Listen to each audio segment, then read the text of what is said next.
Barakangiz kamayishining asosiy 5 ta sababi. Eng asosiysi 5-inchisi. Birinchisi noshukrlik. Alloh bergan ne'matni qadrlamaslik, doim boshqalarnikiga hasad bilan qarash barakani ketkazadi. Ikkinchisi noto'g'ri aralashgan rizq. Halol mehnatsiz, adolatsiz yo'l bilan topilgan har bir luqma barakani yuvib yuboradi. Halol oz bo'lsa ham barakali bo'ladi.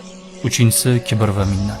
Biror yaxshilik qilib uni eslatish, minnat qilish yoki o'zini ustun qo'yish bu barakani yo'qotadi. To'rtinchisi namoz va duoni e'tiborsiz qoldirish. Alloh bilan aloqa uzilsa, hayotda tinchlik va baraka yo'qoladi.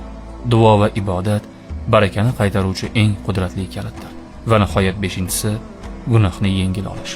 Ba'zan inson gunoh qiladi, bu insoniy hol, ammo undan ham xavfliroq narsa gunohni mayda narsa. Hamma shunday qiladi-ku deb oqlashdir.